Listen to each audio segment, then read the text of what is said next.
Domain. The Hill of Dreams. Chapter 2. Lucien was growing really anxious about his manuscript. He had gained enough experience at 23 to know that editors and publishers must not be hurried. But his book had been lying at Messrs. Byte's office for more than 3 months. For 6 weeks he had not dared to expect an answer, but afterwards life had become agonizing.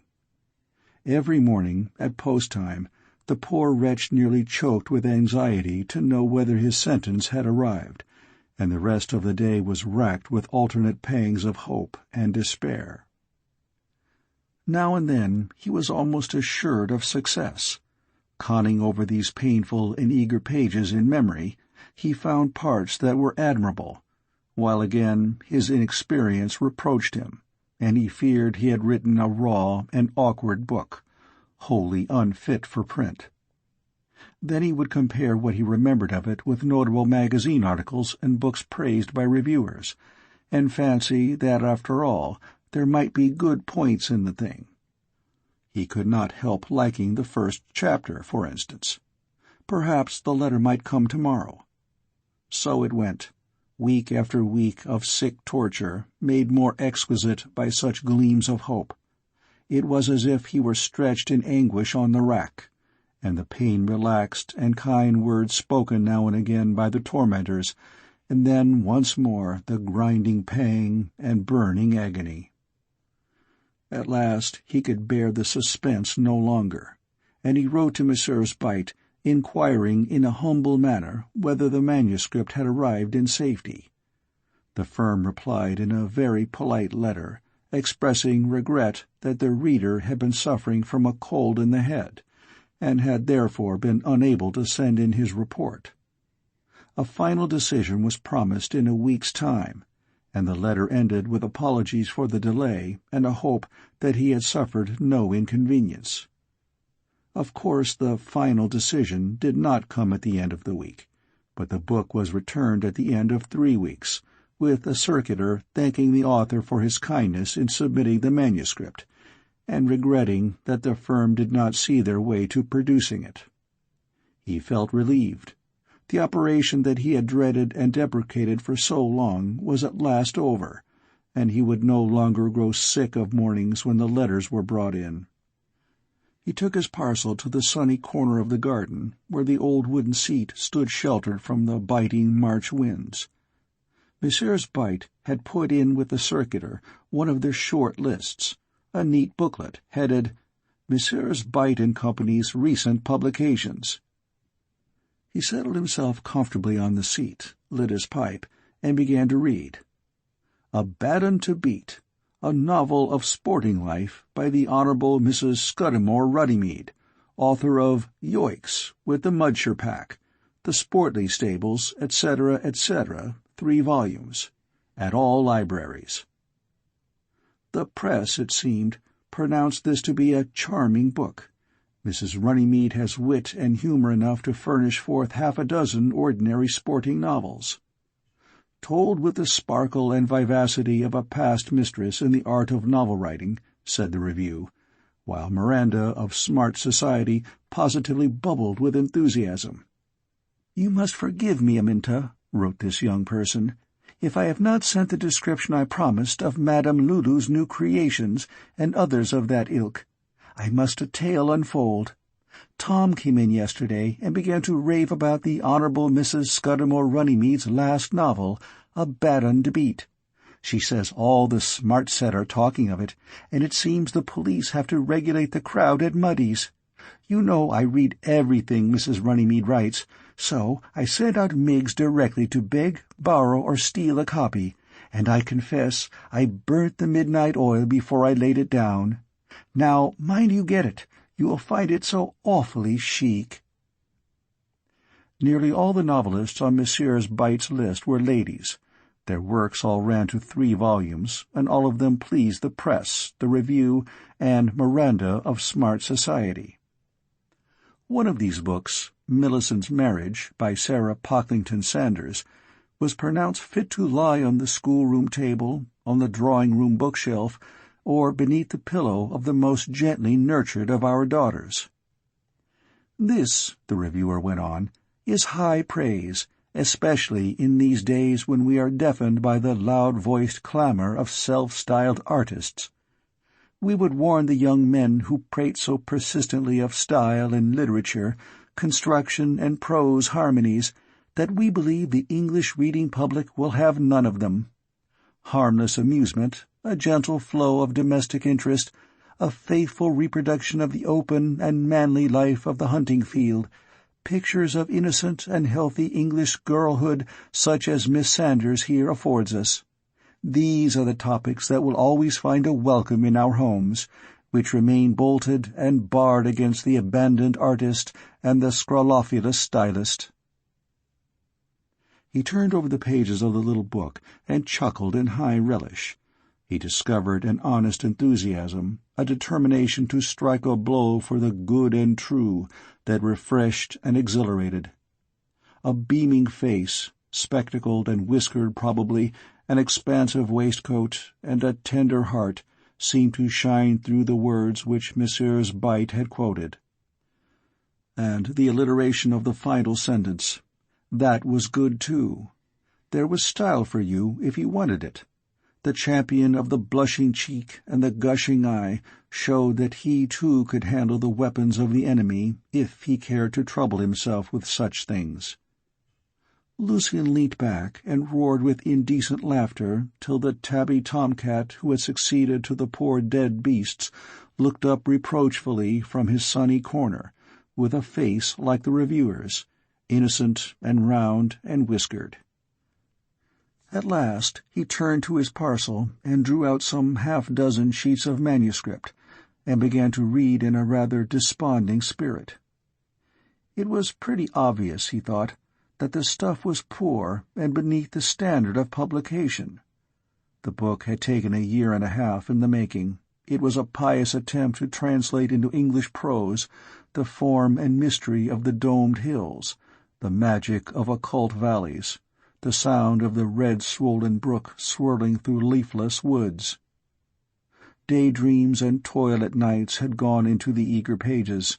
He had labored hard to do his very best, writing and rewriting, weighing his cadences, beginning over and over again, grudging no patience, no trouble, if only it might be pretty good enough to print and sell to a reading public which had become critical.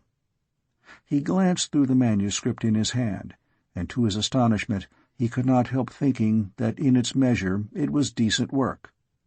After 3 months his prose seemed fresh and strange, as if it had been wrought by another man, and in spite of himself he found charming things, and impressions that were not commonplace. He knew how weak it all was compared with his own conceptions. He had seen an enchanted city, awful, glorious, with flames smitten about its battlements, like the cities of the Sangreal, and he had moulded his copy in such poor clay as came to his hand. Yet, in spite of the gulf that yawned between the idea and the work, he knew as he read that the thing accomplished was very far from a failure. He put back the leaves carefully and glanced again at Messrs. Byte's list. It had escaped his notice that A Bat and a Beat was in its 3rd 3-volume edition. It was a great thing, at all events, to know in what direction to aim, if he wished to succeed. If he worked hard, he thought, he might some day win the approval of the coy and retiring Miranda of smart society. That modest maiden might, in his praise, interrupt her task of disinterested advertisement, her philanthropic counsels to "Go to Jumper's, and mind you, ask for Mr. C. Jumper, who will show you the lovely blue paper with the yellow spots at 10 shillings the piece." He put down the pamphlet and laughed again at the books and the reviewers, so that he might not weep. This, then, was English fiction. This was English criticism. And farce, after all, was but an ill-played tragedy. The rejected manuscript was hidden away, and his father quoted Horace's maxim as to the benefit of keeping literary works for some time in the wood. There was nothing to grumble at, though Lucien was inclined to think the duration of the reader's catarrh a little exaggerated. But this was a trifle. He did not arrogate to himself the position of a small commercial traveler who expects prompt civility as a matter of course, and not at all as a favor. He simply forgot his old book, and resolved that he would make a better one if he could. With the hot fit of resolution, the determination not to be snuffed out by one refusal upon him, he began to beat about in his mind for some new scheme. At first it seemed that he had hit upon a promising subject. He began to plot out chapters, and scribble hints for the curious story that had entered his mind, arranging his circumstances and noting the effects to be produced with all the enthusiasm of the artist. But after the first breath the aspect of the work changed. Page after page was tossed aside as hopeless. The beautiful sentences he had dreamed of refused to be written, and his puppets remained stiff and wooden, devoid of life or motion. Then all the old despairs came back, the agonies of the artificer who strives and perseveres in vain. The scheme that seemed of amorous fire turned to cold, hard ice in his hands. He let the pen drop from his fingers, and wondered how he could have ever dreamed of writing books. Again the thought occurred that he might do something if he could only get away, and join the sad procession in the murmuring London streets, far from the shadow of these awful hills. But it was quite impossible. The relative who had once promised assistance was appealed to, and wrote expressing his regret that Lucien had turned out a loafer, wasting his time in scribbling instead of trying to earn his living. Lucien felt rather hurt at this letter, but the parson only grinned grimly as usual. He was thinking of how he signed a check many years before, in the days of his prosperity, and the check was payable to this didactic relative, then in but a poor way, and of a thankful turn of mind. The old rejected manuscript had almost passed out of his recollection. It was recalled oddly enough. He was looking over the reader and enjoying the admirable literary criticisms, some 3 months after the return of his book, when his eye was attracted by a quoted passage in one of the notices. The thought and style both wakened memory. The cadences were familiar and beloved. He read through the review from the beginning. It was a very favorable one, and pronounced the volume an immense advance on Mr. Ritson's previous work. "Here, undoubtedly, the author has discovered a vein of pure metal," the reviewer added, "and we predict that he will go far." Lucien had not yet reached his father's stage, but was unable to grin in the manner of that irreverent parson. The passage selected for high praise was taken almost word for word from the manuscript now resting in his room, the work that had not reached the high standard of Messrs. Byte and Company, who, curiously enough, were the publishers of the book reviewed in the Reader. He had a few shillings in his possession, and wrote at once to a bookseller in London for a copy of The Chorus in Green, as the author had oddly named the book. He wrote on June 21st, and thought he might fairly expect to receive the interesting volume by the 24th. But the postman, true to his tradition, brought nothing for him, and in the afternoon he resolved to walk down to Carmen in case it might have come by a second post, or it might have been mislaid at the office. They forgot parcels sometimes, especially when the bag was heavy and the weather hot. This 24th was a sultry and oppressive day. A grey veil of cloud obscured the sky, and a vaporous mist hung heavily over the land and fumed up from the valleys. But at 5 o'clock, when he started, the clouds began to break, and the sunlight suddenly streamed down through the misty air, making waves and channels of rich glory, and bright islands in the gloom. It was a pleasant and shining evening when, passing by devious back streets to avoid the barbarians, as he very rudely called the respectable inhabitants of the town, he reached the post-office, which was also the general shop. "Yes, Mr. Taylor, there is something for you, sir," said the man. "Williams, the postman, forgot to take it up this morning," and he handed over the packet. Lucien took it under his arm and went slowly through the ragged winding lanes till he came into the country. He got over the first stile on the road, and sitting down in the shelter of a hedge, cut the strings and opened the parcel. The chorus in green was got up in what reviewers call a dainty manner. A bronze-green cloth, well-cut gold lettering, wide margins, and black, old-face type, all witness to the good taste of Messrs. Byte and Company. He cut the pages hastily and began to read. He soon found that he had wronged Mr. Ritson. That old literary hand had by no means stolen his book wholesale, as he had expected. There were about 200 pages in the pretty little volume, and of these about 90 were Lucien's, dovetailed into a rather different scheme with skill that was nothing short of exquisite. And Mr. Ritson's own work was often very good, spoilt here and there for some tastes by the cataloguing method, a somewhat materialistic way of taking an inventory of the holy country things, but for that very reason contrasting to a great advantage with Lucien's hints and dreams and note of haunting. And here and there Mr. Ritson had made little alterations in the style of the passages he had conveyed, and most of these alterations were amendments, as Lucien was obliged to confess, though he would have liked to argue one or two points with his collaborator and corrector. He lit his pipe and leant back comfortably in the hedge, thinking things over, weighing very coolly his experience of humanity, his contact with the society of the countryside, the affair of the chorus in green, and even some little incidents that had struck him as he was walking through the streets of Carmen that evening.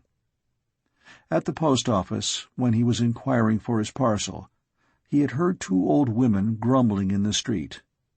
It seemed, so far as he could make out, that both had been disappointed in much the same way. One was a Roman Catholic, hardened and beyond the reach of conversion. She had been advised to ask alms of the priests, who are always creeping and crawling about.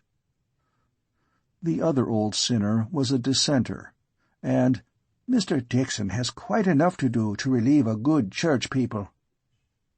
Mrs. Dixon, assisted by Henrietta, was, it seemed, the Lady High Almoner, who dispensed these charities. As she said to Mrs. Colley, they would end by keeping all the beggars in the county, and they really couldn't afford it. A large family was an expensive thing, and the girls must have new frocks.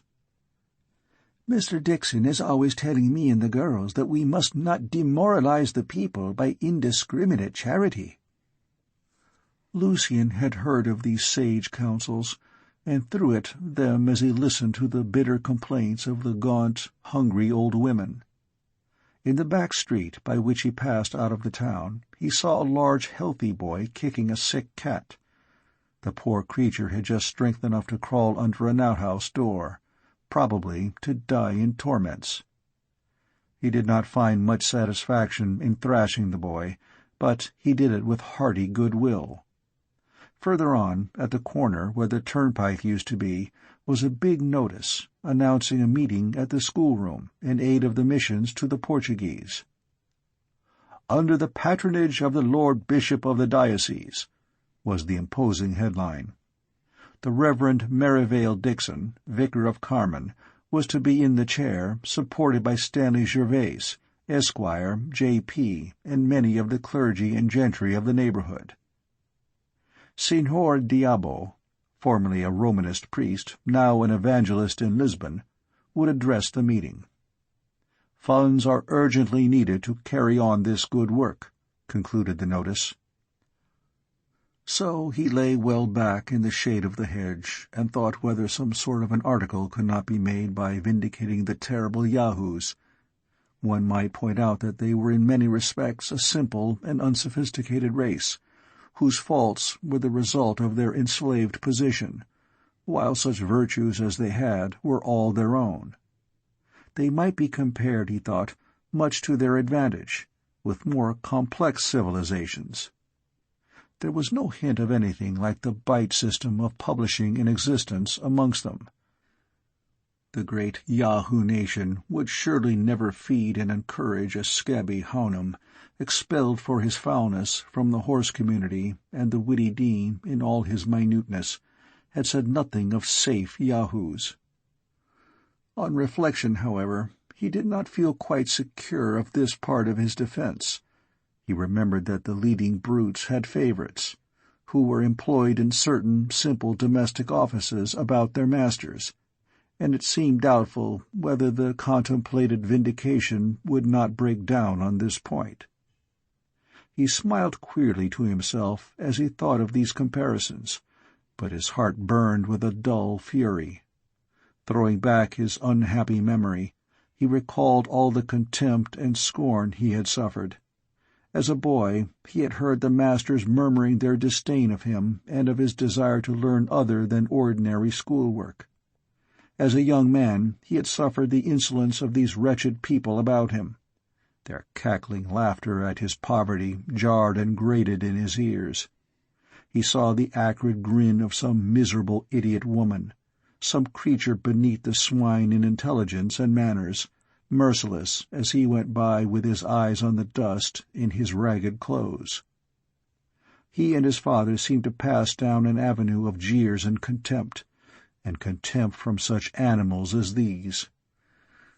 This putrid filth, molded into human shape, made only to fawn on the rich and beslaver them, thinking no foulness too foul if it were done in honor of those in power and authority, and no refined cruelty of contempt too cruel if it were contempt of the poor and humble and oppressed. It was to this obscene and ghastly throng that he was something to be pointed at.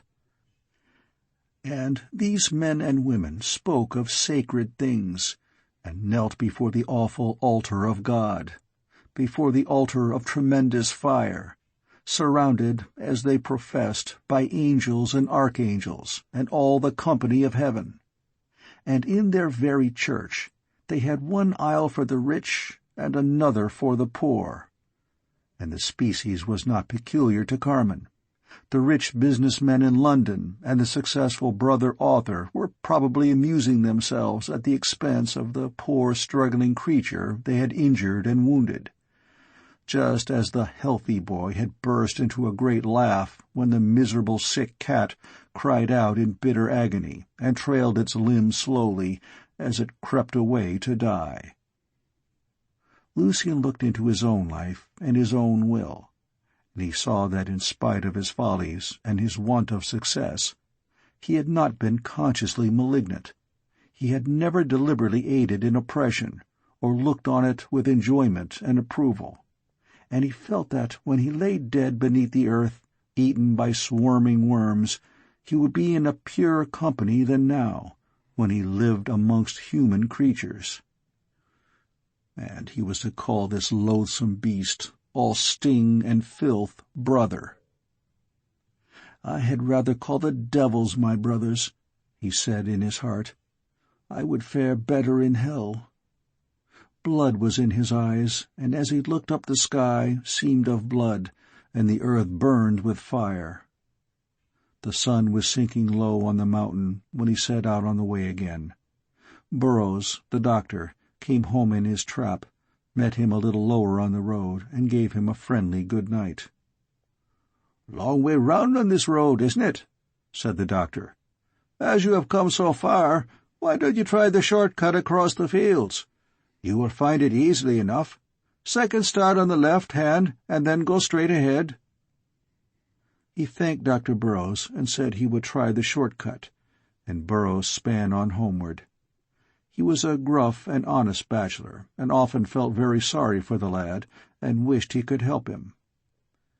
As he drove on, it suddenly occurred to him that Lucien had an awful look on his face, and he was sorry he had not asked him to jump in and to come to supper. A hearty slice of beef, with strong ale, whiskey and soda afterwards, a good pipe, and certain Rabelaisian tales which the doctor had treasured for many years would have done the poor fellow a lot of good, he was certain. He half turned round on his seat and looked to see if Lucien were still in sight, but he had passed the corner, and the doctor drove on, shivering a little. The mists were beginning to rise from the wet banks of the river. Lucien trailed slowly along the road, keeping a lookout for the stile the doctor had mentioned. It would be a little of an adventure, he thought, to find his way by an unknown track. He knew the direction in which his home lay, and he imagined he would not have much difficulty in crossing from one stile to another. The path led him up a steep bare field, and he was at the top. The town and the valley winding up to the north stretched before him. The river was stilled at the flood, and the yellow water, reflecting the sunset, glowed in its deep pools like dull brass. These burning pools, the level meadows fringed with shuddering reeds, the long dark sweep of the forest on the hill, were all clear and distinct. Yet the light seemed to have clothed them with a new garment, even as voices from the streets of Carmen sounded strangely, mounting up thin with the smoke. There beneath him lay the huddled cluster of Carmen, the rugged and uneven roofs that marked the winding and sordid streets, here and there a pointed gable rising above its meaner fellows. Beyond, he recognized the piled mounds that marked the circle of the amphitheater, and the dark edge of trees that grew where the Roman wall whitened and waxed old beneath the frosts and rains of 1800 years. Thin and strange, mingled together, the voices came up to him on the hill. It was as if an outland race inhabited the ruined city and talked in a strange language of strange and terrible things. The sun had slid down the sky, and hung quivering over the huge dark dome of the mountain like a burnt sacrifice, and then suddenly vanished. In the afterglow the clouds began to writhe and turn scarlet, and shone so strangely reflected in the pools of the snake-like river that one would have said the still waters stirred. The fleeting and changing of the clouds seemed to quicken the stream, as if it bubbled and sent up gouts of blood. But already about the town the darkness was forming. Fast, fast the shadows crept upon it from the forest, and from all sides banks and wreaths of curling mist were gathering, as if a ghostly leaguer were being built up against the city and the strange race who lived in its streets. Suddenly there burst out from the stillness the clear and piercing music of the reveille, calling, recalling, iterated, reiterated, and ending with one long, high, fierce, shrill note with which the steep hills rang. Perhaps a boy in the school band was practicing on his bugle, but for Lucien it was magic. For him it was the note of the Roman trumpet, tuba mirum spargum sonum, filling all the hollow valley with its command, reverberated in dark places in the far forest, and resonant in the old graveyards without the walls. In his imagination he saw the earthen gates of the tombs broken open, and the serried legion swarming to the eagles. Century by century they passed by. They rose, dripping from the riverbed. They rose from the level, their armor shone in the quiet orchard. They gathered in ranks and companies from the cemetery, and as the trumpet sounded, the hill fort above the town gave up its dead. By hundreds and thousands the ghostly battle surged about the standard, behind the quaking mist, ready to march against the moldering walls they had built so many years before. He turned sharply. It was growing very dark, and he was afraid of missing his way. At first the path led him by the verge of a wood. There was a noise of rustling and murmuring from the trees, as if they were taking evil counsel together. A high hedge shut out the sight of the darkening valley, and he stumbled on mechanically, without taking much note of the turnings of the track. And when he came out from the wood shadow to the open country, he stood for a moment quite bewildered and uncertain. A dark, wild, twilight country lay before him, confused dim shapes of trees near at hand, and a hollow below his feet, and the further hills and woods were dimmer, and all the air was very still. Suddenly the darkness about him glowed. A furnace fire had shot up on the mountain, and for a moment the little world of the woodside and the steep hill shone in a pale light, and he thought he saw his path beaten out in the turf before him. The great flame sank down to a red glint of fire, and it led him on down the ragged slope, his feet striking against the ridges of ground and falling from beneath him at a sudden dip. The bramble bushes shot out long prickly vines, amongst which he was entangled, and lower he was held back by wet bubbling earth. He had descended into a dark and shady valley, beset and tapestried with gloomy thickets. The weird wood noises were the only sounds, strange, unutterable mutterings, dismal, inarticulate. He pushed on in what he hoped was the right direction, stumbling from stile to gate, peering through mist and shadow, and still vainly seeking for any known landmark. Presently another sound broke upon the grim air. The murmur of water poured over stones, gurgling against the old misshapen roots of trees, and running clear in a deep channel. He passed into the chill breath of the brook, and almost fancied he heard two voices speaking in its murmur. There seemed a ceaseless utterance of words, an endless argument.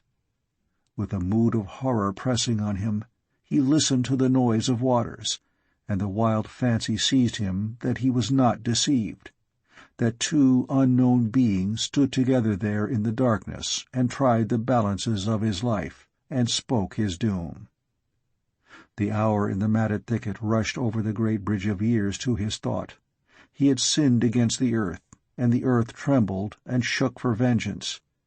He stayed still for a moment, quivering with fear, and at last went on blindly, no longer caring for the path, if only he might escape from the toils of that dismal, shuddering hollow. As he plunged through the hedges, the bristling thorns tore his face and hands. He fell amongst stinging nettles, and was prickled as he beat out his way amidst the gorse. He raced headlong, his head over his shoulder, through a windy wood, bare of undergrowth. There lay about the ground mouldering stumps, the relics of trees that had thundered to their fall, crashing and tearing to earth long ago, and from these remains there flowed out a pale, thin radiance, filling the spaces of the sounding wood with a dream of light. He had lost all count of the track. He felt he had fled for hours, climbing and descending, and yet not advancing. It was as if he stood still, and the shadows of the land went by in a vision. But at last a hedge, high and straggling, rose before him, and as he broke through it, his feet slipped, and he fell headlong down a steep bank into a lane. He lay still, half-stunned, for a moment, and then, rising unsteadily, he looked desperately into the darkness before him, uncertain and bewildered. In front it was black as a midnight cellar, and he turned about and saw a glint in the distance, as if a candle were flickering in a farmhouse window. He began to walk with trembling feet towards the light, when suddenly something pale started out from the shadows before him, and seemed to swim and float down the air. He was going downhill, and he hastened onwards, and he could see the bars of a stile framed dimly against the sky, and the figure still advanced with that gliding motion. Then, as the road declined to the valley, the landmark he had been seeking appeared. To his right there surged up in the darkness the darker summit of the Roman fort, and the streaming fire of the great full moon glowed through the bars of the wizard oaks, and made a halo shine about the hill. He was now quite close to the white appearance, and saw that it was only a woman walking swiftly down the lane.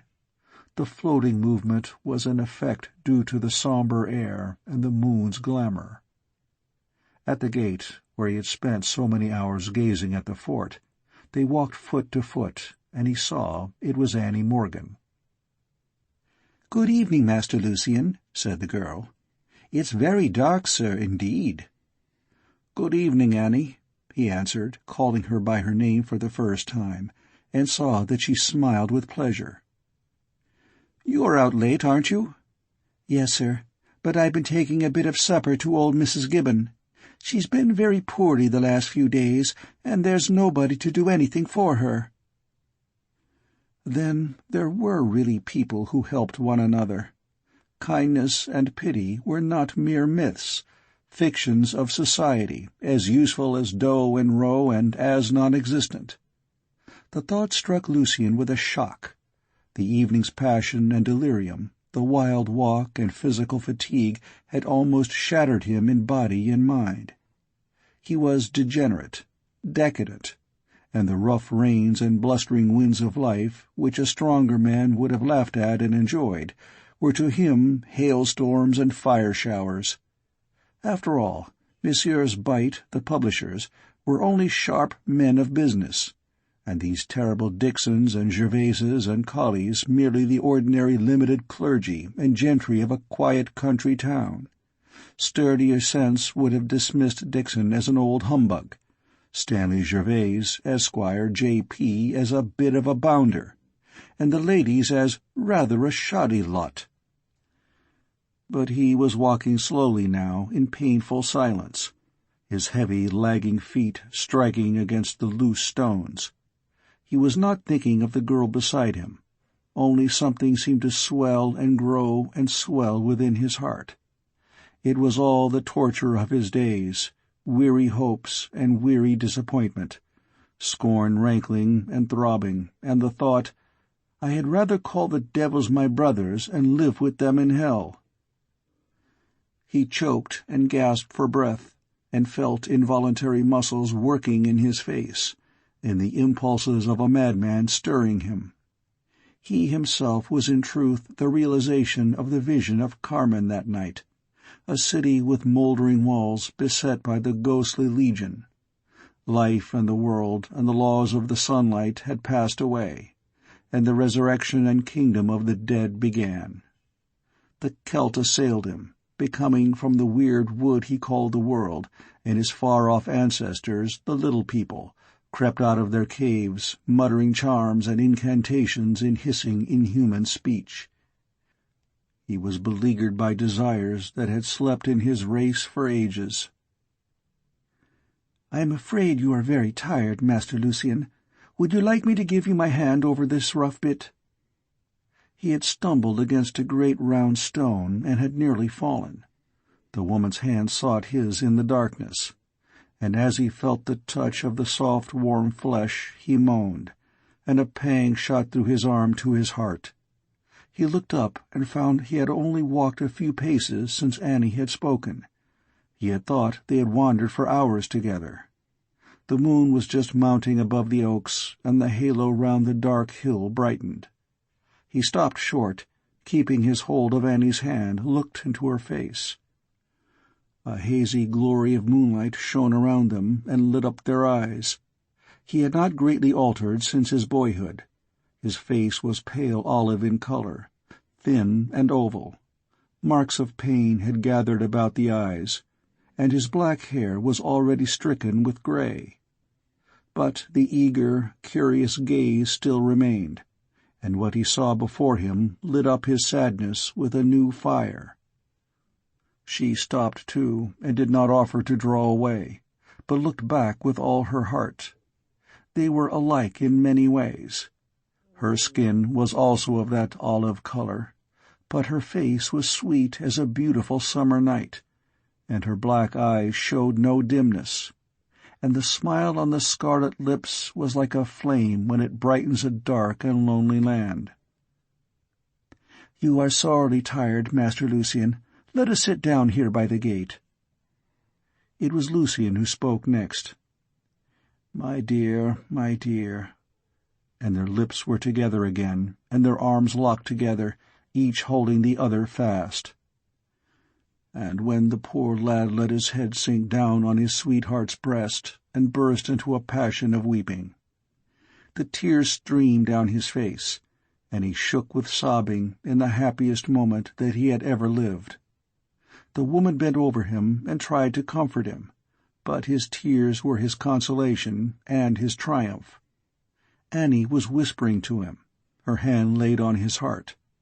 She was whispering beautiful, wonderful words that soothed him as a song. He did not know what they meant. "Annie, dear, dear Annie, what are you saying to me? I have never heard such beautiful words. Tell me, Annie, what do they mean?" She laughed and said it was only nonsense that the nurses sang to the children. No, you are not to call me Master Lucian any more," he said when they parted. "You must call me Lucian, and I worship you, my dear Annie." He fell down before her, embracing her knees, and adored, and she allowed him, and confirmed his worship. He followed slowly after her, passing the path which led to her home with a longing glance. Nobody saw any difference in Lucian when he reached the rectory. He came in with his usual dreamy indifference, and told how he had lost his way by trying the short-cut. He said he had met Dr. Burrows on the road, and that he had recommended the path by the fields. Then, as dully as if he had been reading some story out of a newspaper, he gave his father the outlines of the bite case, producing the pretty little book called The Chorus in Green. The parson listened in amazement. "You mean to tell me that you wrote this book?" he said. He was quite roused. "No, not all of it. Look, that bit is mine, and that, and the beginning of this chapter. Nearly the whole of the 3rd chapter is by me." He closed the book without interest, and indeed he felt astonished at his father's excitement. The incident seemed to him unimportant. "And you say that 80 or 90 pages of this book are yours, and these scoundrels have stolen your work?" "Well, I suppose they have. I'll fetch the manuscript, if you would like to look at it." The manuscript was duly produced, wrapped in brown paper, with Messrs. Bite's address label on it, and the post-office dated stamps. "And the other book has been out a month." The parson, forgetting the sacerdotal office and his good habit of grinning, swore at Messrs. Bite and Mr. Ritson, calling them damned thieves, and then began to read the manuscript and to compare it with the printed book. "Why, it's splendid work. My poor fellow," he said after a while. "I had no notion you could write so well. I used to think of such things in the old days at Oxford. Old Bill, the tutor, used to praise my essays, but I never wrote anything like this. And this infernal ruffian of a Ritson has taken all your best things and mixed them up with his own rot to make it go down. Of course, you'll expose the gang." Lucian was mildly amused. He couldn't enter into his father's feelings at all. He sat smoking in one of the old easy-chairs, taking the rare relish of a hot grog with his pipe, and gazing out of his dreamy eyes at the violent old parson. He was pleased that his father liked his book, because he knew him to be a deep and sober scholar and a good judge of good letters, but he laughed to himself when he saw the magic of print. The parson had expressed no wish to read the manuscript when it came back in disgrace. He had merely grinned, said something about boomerangs, and quoted Horace with relish.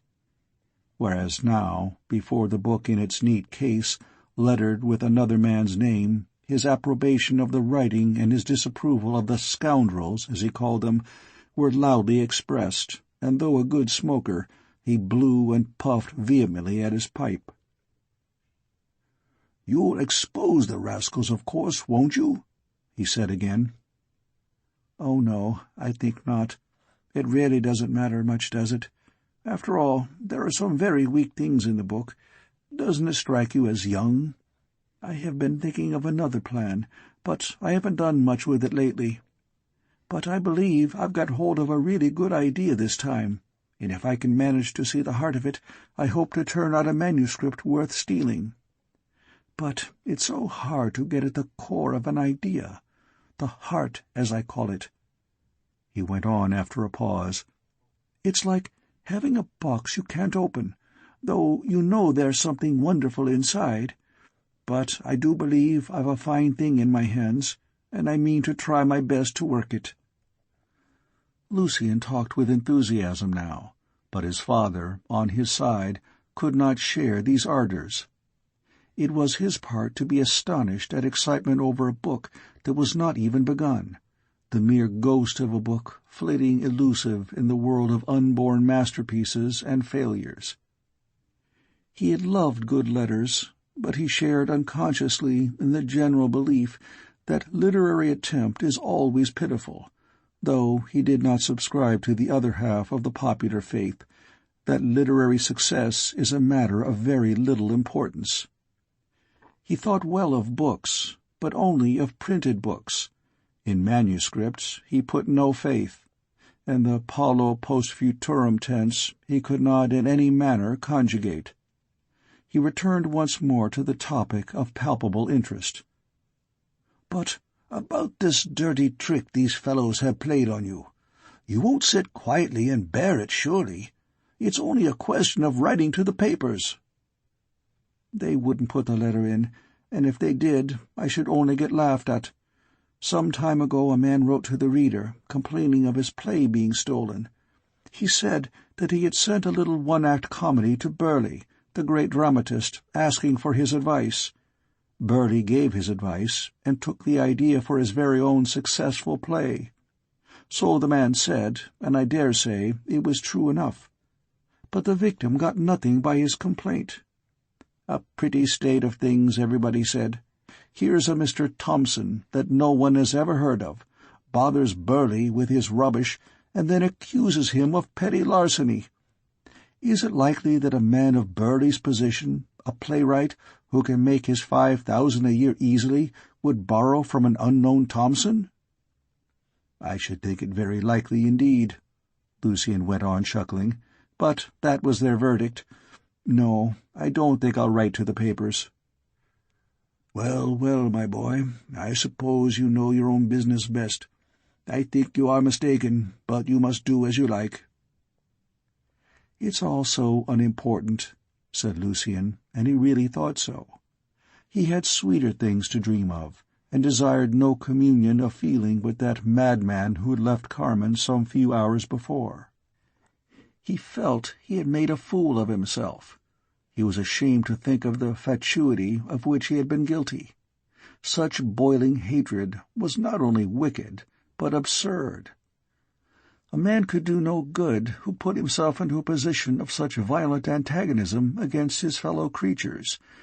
So Lucien rebuked his heart, saying that he was old enough to know better. But he remembered that he had sweeter things to dream of. There was a secret ecstasy that he treasured and locked tight away, as a joy too exquisite even for thought till he was quite alone. And then there was that scheme for a new book that he had laid down hopelessly some time ago. It seemed to have arisen into life again within the last hour. He understood that he had started on a false tack. He had taken the wrong aspect of his idea. Of course, the thing couldn't be written in that way. It was like trying to read a page turned upside down, and he saw those characters he had vainly sought suddenly disambushed, and a splendid, inevitable sequence of events unrolled before him. It was a true resurrection. The dry plot he had constructed revealed itself as a living thing, stirring and mysterious, and warm as life itself. The parson was smoking stolidly to all appearance, but in reality he was full of amazement at his own son, and now and again he slipped sly, furtive glances towards the tranquil young man in the armchair by the empty hearth. In the first place, Mr. Taylor was genuinely impressed by what he had read of Lucien's work. He had so long been accustomed to look upon all effort as futile that success amazed him. In the abstract, of course, he was prepared to admit that some people did write well, and got published, and made money, just as other persons successfully backed an outsider at heavy odds. But it had seemed as improbable that Lucien should show even the beginnings of achievement in one direction as in the other. Then the boy evidently cared so little about it. He did not appear to be proud of being worth robbing, nor was he angry with the robbers. He sat back luxuriously in the disreputable old chair, drawing long, slow wreaths of smoke, tasting his whiskey from time to time, evidently well at ease with himself. The father saw him smile, and it suddenly dawned upon him that his son was very handsome. He had such kind, gentle eyes, and a kind mouth, and his pale cheeks were flushed like a girl's. Mr. Taylor felt moved. What a harmless young fellow Lucien had been! No doubt a little queer and different from others, but wholly inoffensive and patient under disappointment. And Miss Deacon, her contribution to the evening's discussion had been characteristic. She had remarked, firstly, that writing was a very unsettling occupation, and secondly, that it was extremely foolish to entrust one's property to people of whom one knew nothing. Father and son had smiled together at these observations, which were probably true enough. Mr. Taylor at last left Lucien alone. He shook hands with a good deal of respect, and said, almost deferentially, "You mustn't work too hard, old fellow. I wouldn't stay up too late if I were you, after that long walk. You must have gone miles out of your way." "I'm not tired now, though. I feel as if I could write my new book on the spot." And the young man laughed a gay, sweet laugh that struck the father as a new note in his son's life. He sat still a moment after his father had left the room. He cherished his chief treasure of thought in its secret place. He would not enjoy it yet. He drew up a chair to the table at which he wrote, or tried to write, and began taking pens and paper from the drawer. There was a great pile of ruled paper there, all of it used on one side, and signifying many hours of desperate scribbling, of heart-searching and rack of his brain. An array of poor, eager lines written by a waning fire with waning hope, all useless and abandoned. He took up the sheets cheerfully and began in delicious idleness to look over these fruitless efforts. A page caught his attention. He remembered how he wrote it while a November storm was dashing against the panes. And there was another, with a queer blot in one corner. He had got up from his chair and looked out, and all the earth was white fairyland, and the snowflakes whirled round and round in the wind. Then he saw the chapter begun of a night in March. A great gale blew that night and rooted up one of the ancient yews in the churchyard. He had heard the trees shrieking in the woods, and the long wail of the wind, and across the heaven a white moon fled awfully before the streaming clouds. And all these poor abandoned pages now seemed sweet, and past unhappiness was transmuted into happiness, and the nights of toil were holy. He turned over half a dozen leaves and began to sketch out the outlines of the new book on the unused pages, running out a skeleton plan on one page and dotting fancies, suggestions, hints on others. He wrote rapidly, overjoyed to find that loving phrases grew under his pen. A particular scene he had imagined filled him with desire. He gave his hand free course and saw the written work glowing. The action and all the heat of existence quickened and beat on the wet page. Happy fancies took shape in happier words, and when at last he leant back in his chair he felt the stir and rush of the story, as if it had been some portion of his own life. He read over what he had done with a renewed pleasure in the nimble and flowing workmanship, and as he put the little pile of manuscript tenderly in the drawer, he paused to enjoy the anticipation of tomorrow's labor. And then, but the rest of the night was given to tender and delicious things, and when he went up to bed a scarlet dawn was streaming from the east. End of Chapter 2.